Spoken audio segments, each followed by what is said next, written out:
Assalamualaikum warahmatullahi wabarakatuh. Perkenalkan, nama saya Reza Di Prasetyo. Saya akan sedikit menjelaskan mengenai teori perilaku konsumen.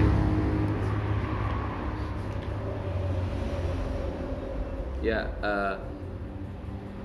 teori perilaku konsumen tersendiri yaitu sebuah proses yang dilakukan oleh seorang atau suatu organisasi berupa kegiatan mencari, membeli, menggunakan, menikmati, mengevaluasi, serta melepas produk yang telah mereka pakai atau nikmati atau dikonsumsi ya dalam artian umum ya, yaitu untuk melakukan kegiatan konsumsi memenuhi kebutuhannya. Kemudian perilaku konsumen berlaku pada beberapa tahap. Tahap yang pertama yaitu tahap awal sebelum pembelian. Kemudian saat pembelian dan setelah pembelian, setelahnya ya. Sebelum melakukan pembelian, para konsumen itu akan menggali informasi. Jadi mereka akan mencari tahu keunggulan produk ini, produk itu gitu. Kelemahannya apa? Itu mereka konsumen akan mencari tahu.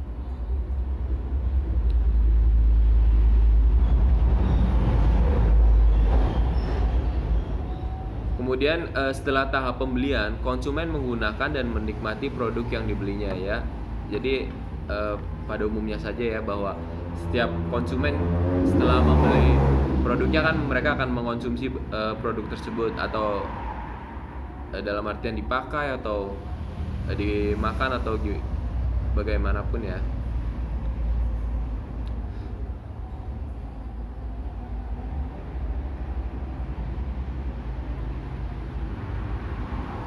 Perilaku konsumen ini dibedakan menjadi dua. Ini dilihat dari pengkonsumsian, yaitu perilaku konsumen rasional dan irasional.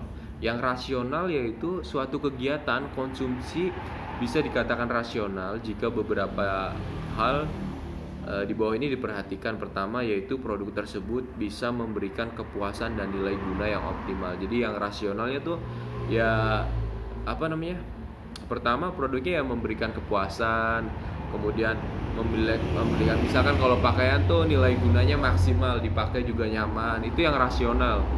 Kemudian yang kedua, produk tersebut memang benar-benar dibutuhkan oleh konsumen. Ya, jadi yang rasionalnya ya kalau misalkan kita butuh pakaian, ya pakaian yang seperti apa yang kita inginkan, kemudian itu yang kita beli. Itu yang benar-benar dibutuhkan oleh konsumen. Kemudian kualitas atau mutu produk tersebut terjamin atau baik. Ya, yang namanya rasional pasti kan mereka berpikiran bahwa ketika dia membeli produk atau suatu barang, mereka pasti akan melihat kualitasnya. Apabila kualitasnya baik, ya itu termasuk ke dalam perilaku konsumen yang rasional, karena mereka kan mencari kualitas yang pasti yang baik, yang terjamin gitu. Kemudian harga suatu produk sesuai dan setara dengan kemampuan yang dimiliki oleh konsumen. Ya kalau berpikir secara rasional pasti ketika kita membeli suatu produk atau barang, kita juga akan mengukur budget kita seberapa sih kemampuannya gitu. Kalau misalkan budget kita tidak mumpuni, ya kita pasti tidak akan membeli produk tersebut. Kemudian yang kedua ada perilaku konsumen yang irasional. Ini jadi kebalikannya yang dari pertama tadi, yaitu kebalikan ya, suatu perilaku yang dilakukan oleh konsumen bisa dikatakan irasional apabila konsumen melakukan pembelian produk tanpa memikirkan kegunaan dari produk tersebut. Contohnya yaitu tertarik dan terpukau pada promosi dan iklan dari suatu produk, baik melalui media cetak, elektronik ataupun sosial. Ya, jadi mereka itu tidak memikirkan kegunaan dari produk. Misalkan begini, di iklan ada iklan misalkan iklan mobil, padahal konsumen ini udah memiliki mobil, tapi ketika dia melihat iklan di media sosial atau di TV atau di mana, dia itu terpukau dengan iklan tersebut, bahwa sebenarnya dia nggak butuh-butuh banget, cuma dia hanya terpukau dan mengagumi mobil tersebut, kemudian si konsumen tersebut akhirnya membeli gitu. Kemudian yang kedua, merek yang dimiliki hanya merek terkenal. Ya, yang namanya irasional mungkin kayak seperti koleksi gitu ya, merek hanya merek terkenal. Jadi mereka itu para konsumen biasanya kan ada yang mengkoleksi tas gitu, dan itu hanya merek-merek yang bagus itu hanya untuk kepuasan sendiri sih kalau menurut saya, hanya untuk memuaskan diri sendiri gitu, lebih mengutamakan itu daripada fungsinya. Kemudian mengutamakan gengsi atau prestis ya, seperti ini ya, sebenarnya berkaitan dengan yang kedua, bahwa mereka itu membeli suatu barang hanya untuk suatu apa ya, mengutamakan gengsinya. Jadi bukan fungsinya yang dilihat, tapi lebih ke arah gengsi. Kemudian ada pendekatan perilaku konsumen. Yang pertama ada pendekatan kardinal, adalah suatu daya guna atau nilai guna yang bisa diukur dengan satuan uang atau utilitas. Nilai guna tersebut memiliki tingkatan yang sesuai dengan subjek yang menilainya. Pendekatan ini memiliki asumsi bahwa semua produk yang memiliki kegunaan lebih bagi konsumen, maka itulah yang paling diminati. Untuk itu, pendekatan ini sering disebut dengan pendekatan dengan nilai yang subjektif.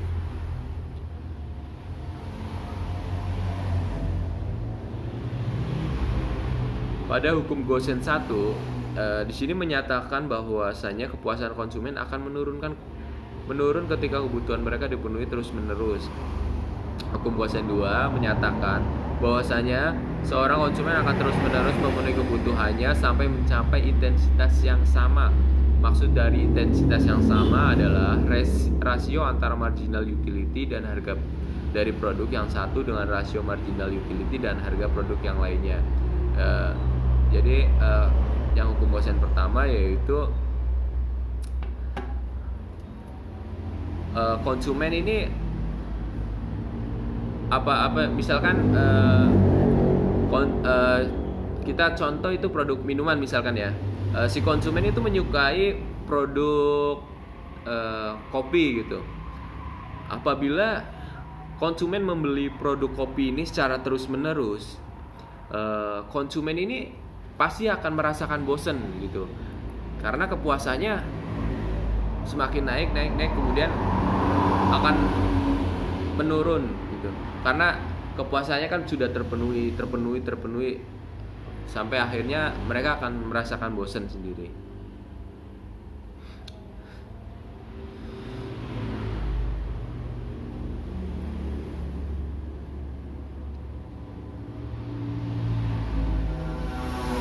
Kemudian pendekatan nilai guna ordinal, berbeda dengan kardinal ya, bahwa nilai guna suatu barang namun dalam pendekatan ordinal ini daya guna tidak 100% diperhatikan cukup. Jadi bukan daya gunanya yang diperhatikan cukup ya. Dan konsumen mampu menyusun urutan tinggi rendahnya daya guna yang diperoleh ketika mengkonsumsi sebuah produk. Asumsi dalam pendekatan ordinal ini yaitu konsumen yang bersifat rasional. Yang kedua, konsumen memiliki skala prioritas.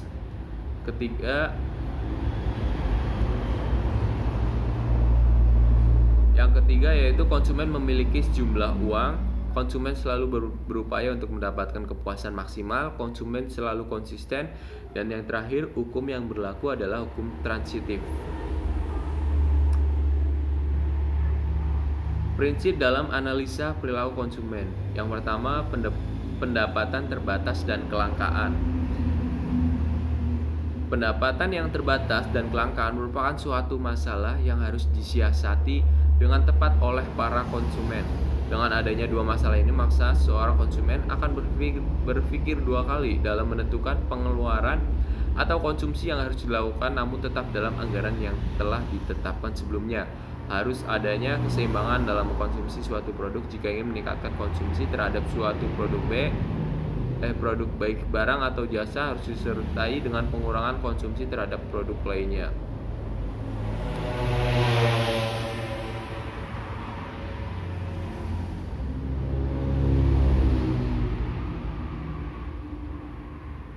Kemudian yang kedua, konsumen mampu membedakan antara biaya dan manfaat. Biaya dan manfaat merupakan dua aspek yang selalu dipikirkan oleh seorang konsumen dalam melakukan konsumsi.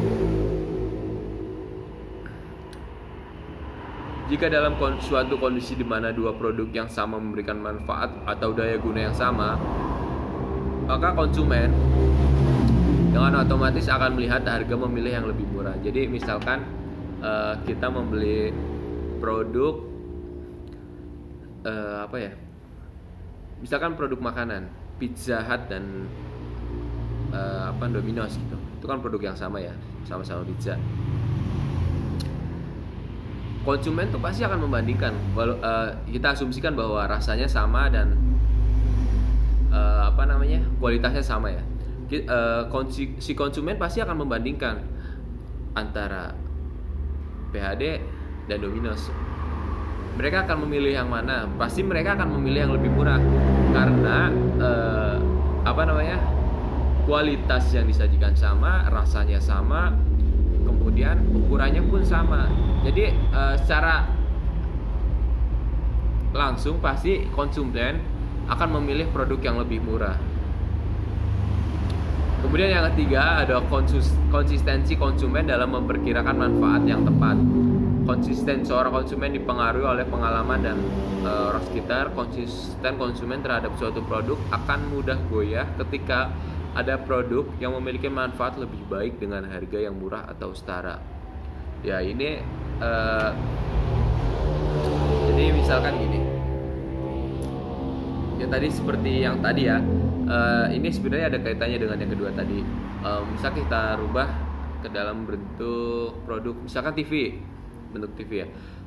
Misalkan ada TV merek Samsung dan LG. Ukurannya sama ya, misalkan kita asumsikan ukurannya sama. Kemudian di Samsung menawarkan ini, tetapi yang di LG juga menawarkan produk yang sama, kualitas yang sama, ukuran yang sama, tetapi harganya jauh lebih murah. Otomatis konsumen akan memilih LG. Karena apa? Karena kualitas yang diberikan itu sama, ukuran sama, semuanya sama, hanya harganya lebih murah LG. Otomatis konsumen akan lebih memilih LG. Itu hanya contoh ya. Kemudian yang keempat ada distribusi produk satu dengan yang lainnya. Distribusi terhadap suatu produk dengan produk yang lainnya merupakan cara tepat untuk memenuhi segala kebutuhan dan keinginan konsumen yang tak pernah selesai. Selain itu, dengan adanya distribusi ini, konsumen akan lebih mudah mendapatkan kepuasan dari berbagai sisi. Kemudian yang kelima ini konsumen patuh pada hukum berkurangnya tambahan kepuasan yang berlaku. Dalam hukum ini berlaku tentang semakin banyaknya jumlah barang yang konsumsi, maka semakin kecil kepuasan atau manfaat yang dihasilkan. Artinya dengan adanya tambahan biaya, maka konsumen akan menghentikan konsumsinya terhadap barang tersebut. Ya, jadi misalkan ini kita kasih contoh gula, misalkan ya, harga bahan-bahan pokok. Ketika harganya bisa dibilang standar, konsumen akan mengkonsumsinya ya seperti biasa gitu. Mereka tidak hitung-hitungan gitu. Namun ketika harga gula naik melonjak tinggi sampai naik berapa persen gitu, si konsumen dalam mengkonsumsi gula tersebut pasti akan ada hitung-hitungan. Mereka akan mengurangi konsumsinya karena harganya yang semakin naik semakin tinggi gitu.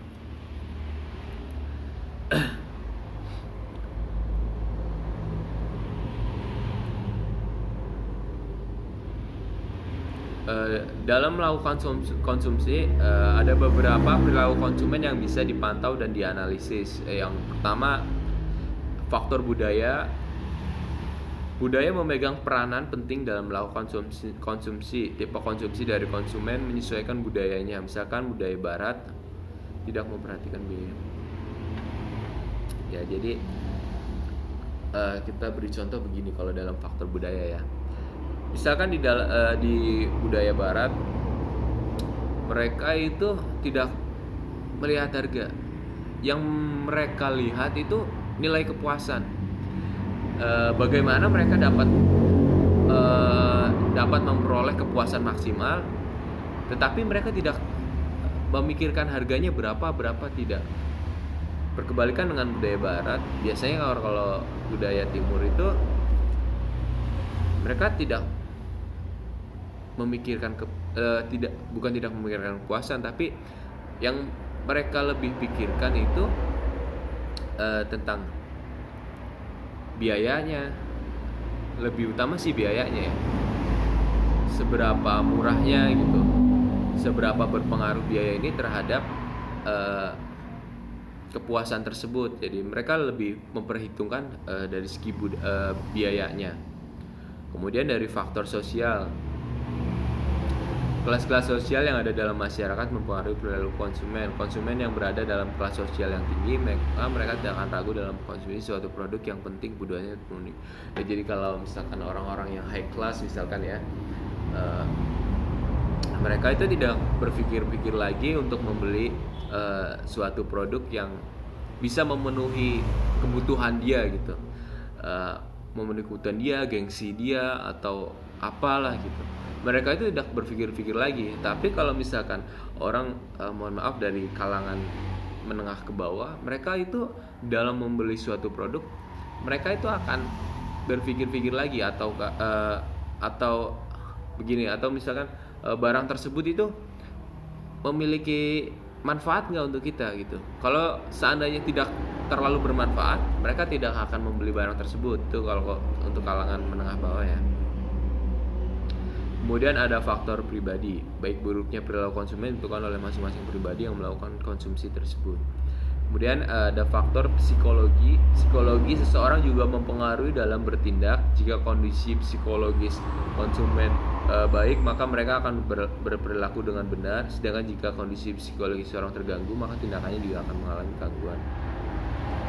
Faktor terakhir yaitu marketing strategi. Marketing strategi meliputi beberapa variabel, yaitu barang, harga, periklanan, dan distribusi. Saya kira cukup itu penjelasan dari saya. Kurang dan lebihnya mohon maaf. Wassalamualaikum warahmatullahi wabarakatuh.